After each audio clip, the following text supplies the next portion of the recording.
Hello? Is that clear enough? All right, sweet. So can we start? All right. Hello, good morning, everyone.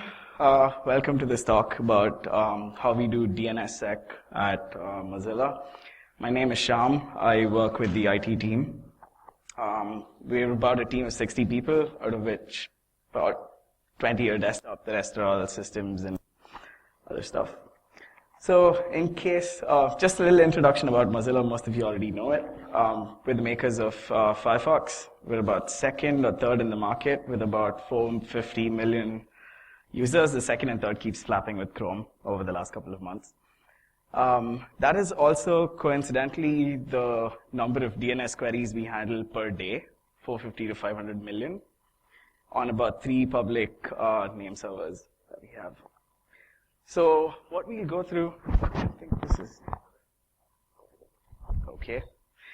What we will go through today is the basics of DNSSEC, what it actually means, what changes from DNS to DNSSEC, some of the implementation details, mistakes I made that you shouldn't be repeating when you're implementing DNSSEC, and a little bit about the future, where this is heading, how many people have deployed it, and so on. Before I go on, has anyone else here deployed DNSSEC in production and use it on a daily basis? All right. You are cheating. That is not allowed. All right. So what exactly is DNSSEC? It basically stands for DNS Security Extensions. It's based on public key cryptography, just like your SSH keys, for example. If you want technical details, RFCs 40, 33, 34, and 35 are the ones that give you all the hardcore language that explains what this is about. The basic thing that DNSSEC helps with, it ensures that the DNS data isn't changed in transit. So say, for example, you're making a DNS query. It gives you a way to confirm that nobody's in the middle, fiddling with your DNS data. It also gives you a way to validate your source. If I say I'm Mozilla.org, you can confirm that I'm indeed Mozilla and not someone in the middle who's, trying to be Mozilla.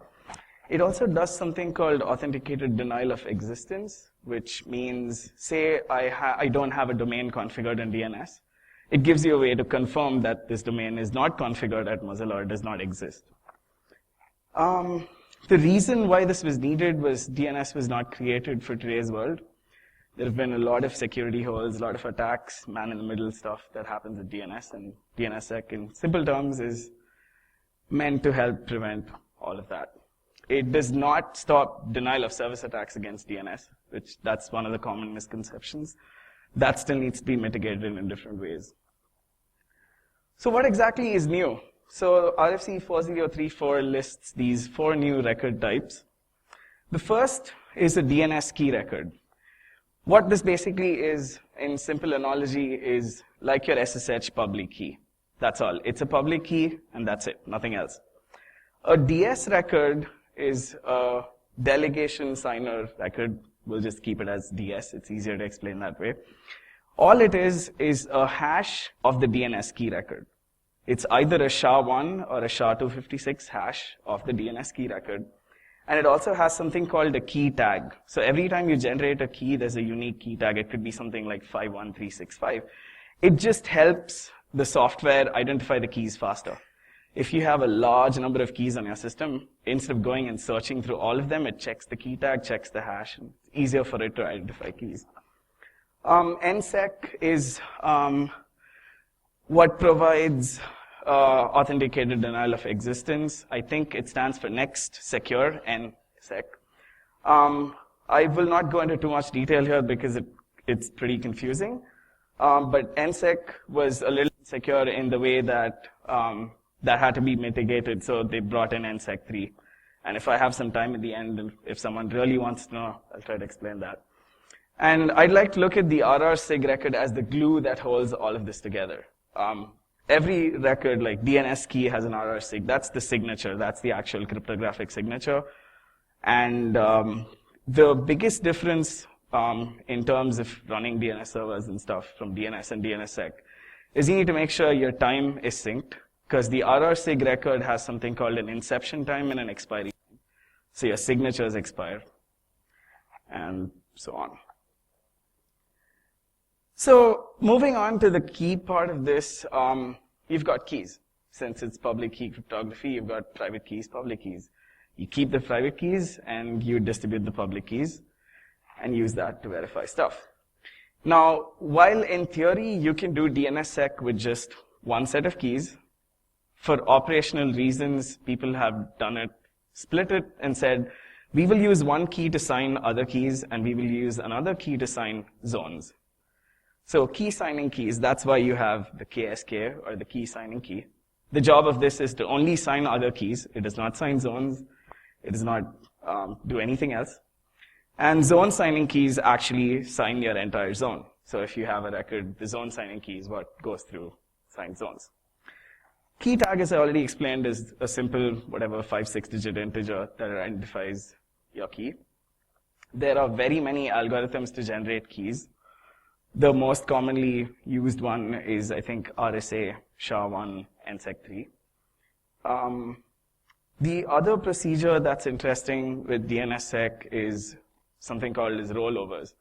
So what you usually do is you have multiple keys, and if you have to switch, so for cryptographic, for security, you don't want to generate keys and have them for 10 years, because eventually someone might figure out your patterns and try to reproduce your signatures. So what you do is you do rollovers. So for example, the recommended rollover is you roll over your KSK about once in 6 months to a year. You roll over your zone signing keys, once in 3 months or 6 months. You can figure that out. There's no hard and fast rule. It's how secure you want to be. I think the root keys are rolled over twice a year, the root name server keys, but I'm not sure. I could be wrong there. So yes, rollover. So for example, you have key A that's signing your zones, and you want to switch to key B. So for the first month, say for example, you run it for 6 months. At the 5th month, you want to roll over every 6 months. So at the 5th month, you generate a new key B. And for the entire 6th month, A and B both sign your records, and then A expires, and the 7th month, B just continues. So that way, it's smooth. No one knows that you've actually flipped over stuff. And that's how it works. Again, operational practices, that's a good RFC to read on if you're actually implementing DNSSEC. It's pretty informative. And now to tie this all together, right, I mentioned that the DS record, the DNS key. So when you start, you need a starting point for all this authentication to kick off. So you've got something called a trust anchor. So what you do is you say, this is root's DNS key. I've verified this, and you put it in your resolver, and from there, this whole process falls into place. So the 19036 is the key tag, so it identifies the key uniquely. So DNS key of root is 19036. That key, KSK, signs the zone signing key, which is 39283. The zone signing key signs the DNS key in .org. So you see that delegation happens there. It's a completely different zone, .to .org. And the DS record of 21366 sits in the parent zone. That's a big difference. So for example, when you delegate zones to external entities now, for this to be valid, they need to generate keys, they need to give you a DS record. This is a big change from DNS to DNSSEC as well. Earlier, you just, delegated things and it just works. Now it won't. And so you follow the whole chain. So 21366 then signs 31418. 31418 signs 51618, which is generated by me. And I submit my DS record up to .org, and then that chain is completed. So it has a whole chain. Your validating resolver has a chain all the way to my record and says, this thing is valid. Feel free to stop me if any of this is confusing or you have any questions, because I didn't get this the first time, second time, third time, fourth time either. So could take a while. This is another pretty interesting site by VeriSign. I think it's called DNSSEC Debugger. Let me see if I can show that to you from... all right, that's big enough. So It's the same thing that I showed you before, except this is, it's a little more verbal, and it kind of shows you the whole chain of processing. If anything is broken here, this won't be green. But as you can see, this is dot, it finds the DS records, and then this resource record signature and the DNS key verifies the resource record set. That's what it's called. Then it drops down to .org, and then the numbers will pretty much be the same. They've got different, keys, found DS records, and if you actually want to look at it in lots of detail, you get the actual keys, RRSIGs and stuff. That kind of explains what this is about.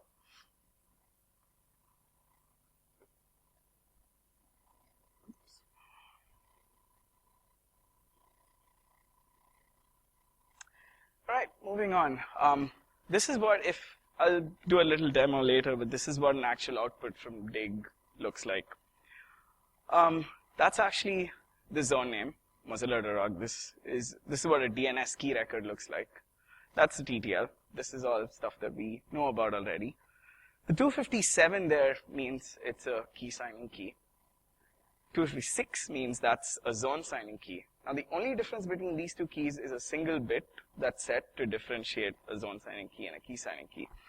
And in theory, like I said, they can be interchanged, they can be used together. The validators are, by the RFC, they're not supposed to differentiate between these keys at all, but they exist for our ease of use. The 7 is the actual key algorithm. In this case, that's the one. That's the official, whatever name for that algorithm. And the last part that you see is the actual public key. You can see it looks very similar to an SSH public key. So if you notice here, I'd call your attention to the last line over there which says ID 51618. That's the corresponding DS record for 51618. Again, it has the zone name. It's got the TTL. It's got the key tag, which is what we saw in the previous slide, 51618. The 7, again, is the same algorithm. The 1 is the checksum, which denotes this is a SHA-1 checksum. In case the 1 is replaced by a 2, the last record is a little longer. It's a SHA-256 checksum. That's the actual checksum itself. So that's what a DS record looks like. And then the glue part of it, which is the RRSIG record. Same thing. This is the domain or the subdomain. That is the actual response. A is the record type. It could be different. It could be an MX record. It could be a lot of other DNS records get signed. So the labels here actually help you differentiate how many labels. So if you have 4, like if you have x.hg.mozilla.org, the number of labels would be 4 over there. And this is the dates that I was talking about. So that's the inception. This signature is now valid only from whatever, 2011, June 21st, and to exactly a month. The default setting is a month. You can play around with that. It's not recommended to increase it more than that. So what you usually do is, if your zone hasn't undergone any changes after a specified, say, 25 days after you last signed it, you just re-sign it, and the signatures change and the dates update. Because if you let them expire, then it's not valid anymore. That's the key tag, again, 17852 in this case, and that's the signer name. So only Mozilla.org keys can sign anything under Mozilla.org. So before you get into this, a couple of things that you need to make sure. Check your TLD has been signed. A lot of them haven't. When I initially did this, .com and .net were not signed. .org was the only thing that was. It's changing. A lot of them are implementing this. A lot of CCTLDs are also doing this. If you don't check, you become what is called an island of trust. Your entire zone is secure, but there is no way to verify right from the top. There's no way to verify from the root name servers to you that you're actually verified. But all the top level domains are now signed. So if you have anything in .com, .org, and .net, you can totally go ahead and implement DNSSEC. Talk to your registrar because some of them have done it in the back end and have not yet exposed stuff to the web UI. That's also quickly changing. Most of them who give you DNSSEC now just give you an option to upload your DS records from the UI, so this should be much easier. And of course, make sure your software works. Bind supports DNSSEC. They've done a lot of improvements in Bind 9.7, 9.8. In fact, looking back at it, the way we do it now, the way we implement it at Mozilla is probably a little outdated because there are much easier ways to do it. Yeah, so bind, unbound.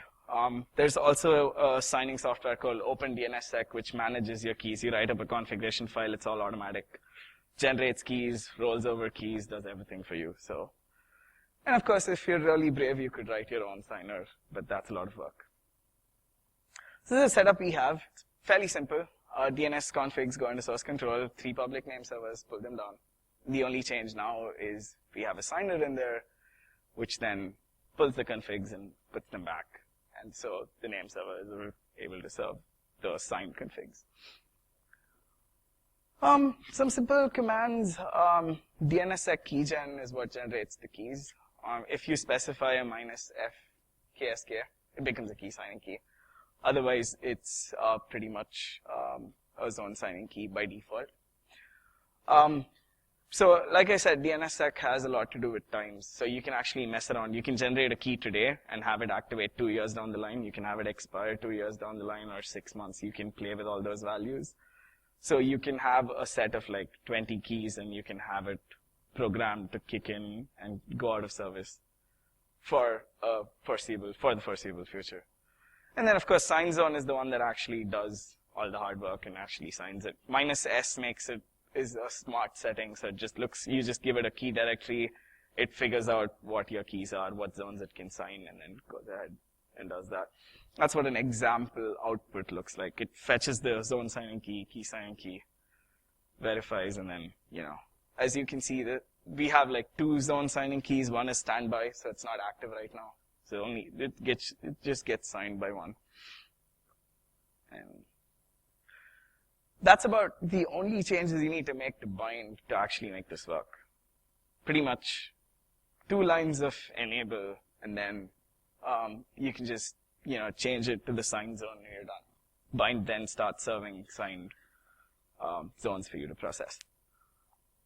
I think I've missed out one variable here where it actually makes it a validating resolver. That is, you need to point to a trust anchor. So you download root's DNS key, make sure you have a way to verify it, that no one's tampered with that, and then you can just configure it in here, and in turn, you become validated. You become a validating resolver. This alone will not make that change.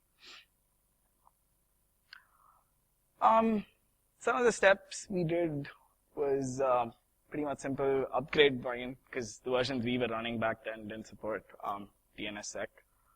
Kicked off a signer script, and then the rest of it was pretty simple. Name servers picked up changes, and of course, after you do all this, send your DS records, because that's very important. You do the DS step last. You set up for DNSSEC, you make sure everything's working, then you send your DS records to the register. I'll explain in a while why that doesn't work. So I'll show you a few commands. You can, let me see if I can.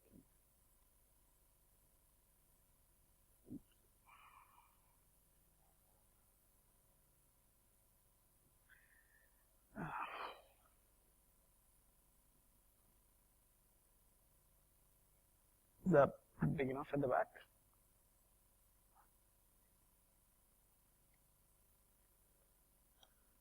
Yeesh. Okay.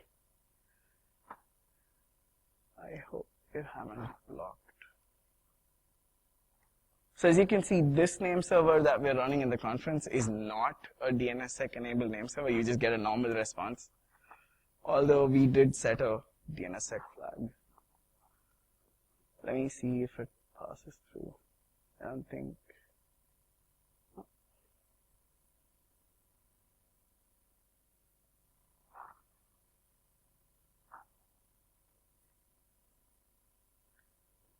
That's interesting. We're probably filtering traffic. Are we, Shyam? Let me try something else. I'm not getting any responses at all.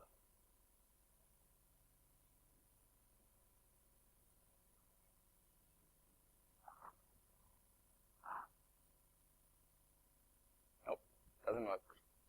Okay, hang on, let me see if I can. It doesn't make a difference. I will do this, where I'm not. There you go. This will not fail.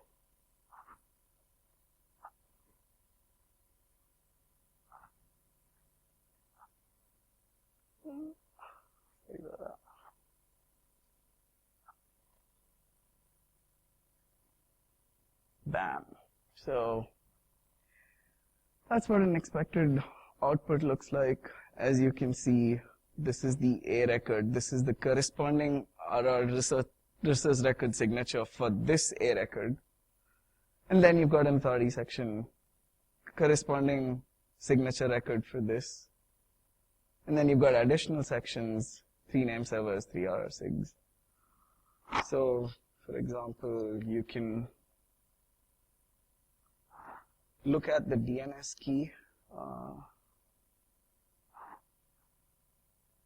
for, say, Mozilla.org.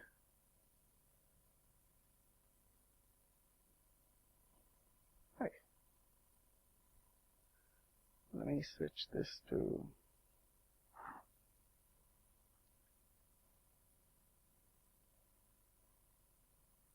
what? Alright, I'm being blocked by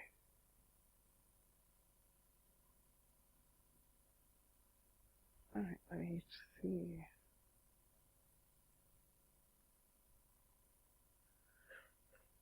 And that's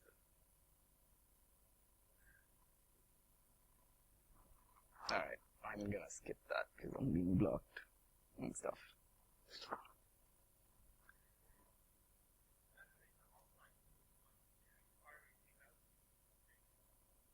That is part of the RRSIG, so that's not signed by itself, if that's what you're asking. No, that is part of the signature itself. The RRSIG is the signature record, so how would you go ahead and... The is the signature itself, so you're saying, you're asking, should I sign the signature? That's what I'm...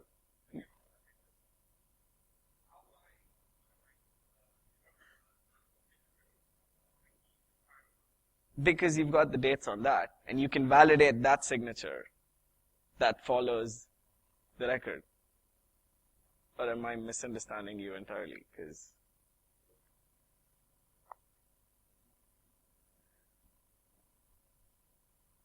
alright, hang on.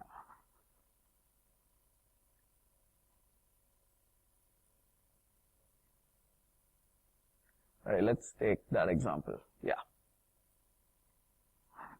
Yeah. Alright. So, Mozilla.org responds with an A record of 63 to 45, whatever. That RRSIG is the corresponding signature for that record. Right? So your validator is going to pick up. So let me go back to this. Let me see if I can.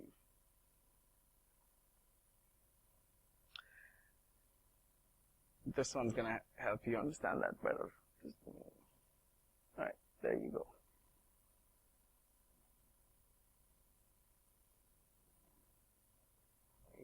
Is that a second? Alright. So, your resolver is going to, you've already configured this in your name server. Okay? This is the roots key. That's the authentication chain it's going to follow. So let's work backwards. This is signed by your key, which then has a DS record here. So the RRSIG is, the validators are able to follow the keys they have configured and verify that the signature is actually correct. If it is tampered with, in which case, the dates are, you can verify that they're tampered with if the signature doesn't match. Which means you don't need a signature over that. That is the signature record. if it has been modified, the RRSIG that you get with the response will not match what the resolver is getting. And therefore, you know that the record is not valid. I think I'm pretty sure about that. Because if the RRSIG is verifiable, which is why it doesn't have a signature over itself, I think. But I'll verify.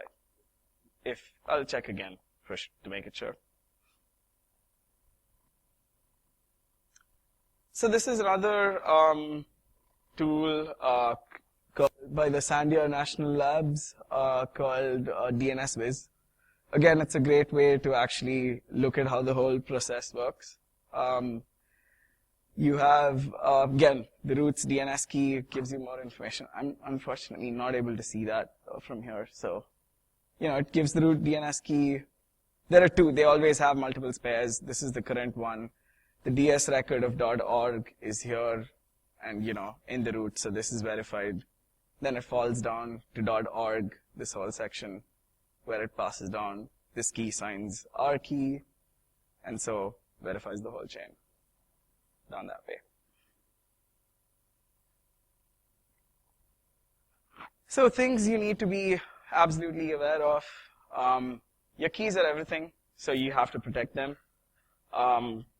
If you lose your private key, people can completely masquerade as you, and that's not a good thing.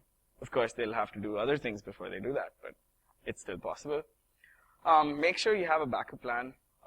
If you lose your keys while running DNSSEC, you run a real risk of actually having your domain offline. So that's not a good thing. So for example, let's say you sign your zone, you have 30 days. If you've lost your keys, then there's no way validation is going to work. And then you need a backup plan to get back to stuff. So the order always is sign zones, publish them, then submit your DS record. Because if you submit, I'll again explain that in a while. Your network equipment might need changes. We had to put these on some of our Cisco equipment because DNSSEC increases packet size pretty massively. If you start signing multiple keys, that's even bigger, and it's a higher packet size. And some firewalls will be like, UDP53 sending that much data something's wrong, and will stop them from going ahead. You will also start getting lots of abuse email by people saying, your DNS server is flooding me with so many requests, when the reality is you're just sending bigger responses, and, they don't quite get that yet. So, this is the biggest thing. When I say sign zones, publish, and then push DS, what happens when you do the reverse is when you push the DS and you don't have sign zones to respond to, the authentication chain breaks. So, as soon as you publish a DS record, the validator sees that you have a DS record and starts looking for signatures, and when it doesn't find it, your entire domain is offline. To a validating resolver. To normal DNS resolvers, it doesn't matter. But so that's the important step.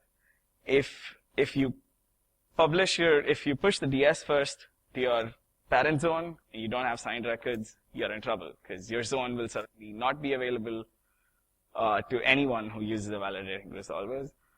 The other thing you need to take care of are log levels, because by default, I think the DNSSEC log level in bind is debug. Once you enable it, you get lots of logs. Your disks fill up pretty fast. And then you're like, why is Nagios alerting about disk? So you need to make sure those log levels are set to what you need them. Of course, once you make mistakes, everyone notices on Twitter, and they're like, yay, has a DNSSEC problem, just mark them as insecure. That's what happens when you push DS records before you're, signing stuff. So that's stuff. Moving forward, DNSSEC adoption is sort of a chicken and egg issue. People are like, there are not many users, so we're not going to actually do this. But to get more adoption, you have to implement it and do it. So an interesting case is Comcast. Most of their customers in the US are now automatically put to DNS validating resolvers, which is nice because they have a huge customer base and all of them are being secured this way. Another little thing sort of a future thing that we could think of is DNSSEC validation in Firefox, for example.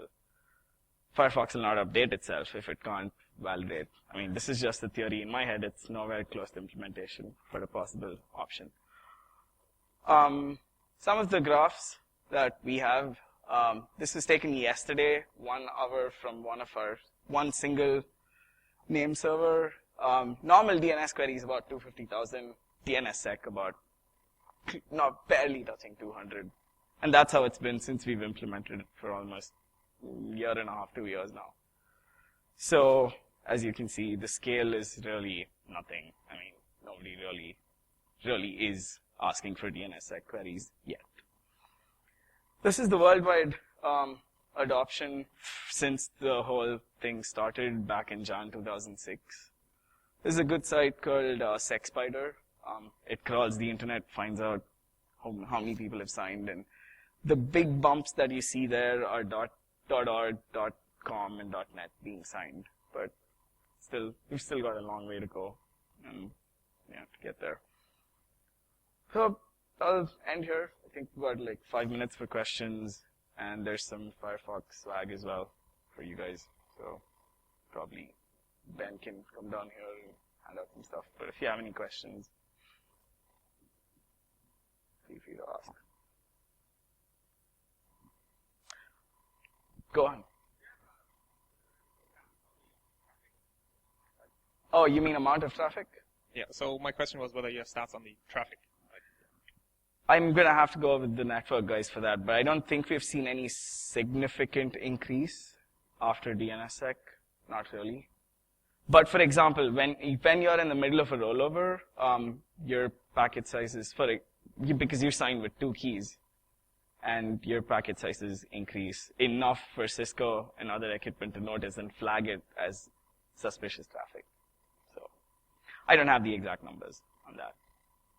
But I'm assuming if you're Comcast or something, that'll be pretty massive. Because they sign like upwards of 1 million plus, whatever. So big ISPs, big providers, like, they're going to have a bunch of stuff. I have no idea. I'm sure he gets on, I guess. So the other thing, I mean, still open for questions. The other thing that I wanted to quickly speak about is Ben here has a Firefox OS phone. Have you guys heard about Firefox OS? Awesome. So for those of you who haven't, it's a new OS which is based on Android kernel, but the HTML5 boots into HTML5. We're doing a demo, I think, just after lunch at what is that? Tutorial room 2. That's correct. I couldn't get the word tutorial there. Yes. So feel free to come by. You can play with the phone, figure out what it feels like and stuff. Any other questions? If not, then we can break early for lunch. Hey. Oh, there is? Sheesh. All right. Stay here. Don't go for lunch. No food yet. Oh, he gets one for sure, and then the rest we can just hand them out. More swag, more.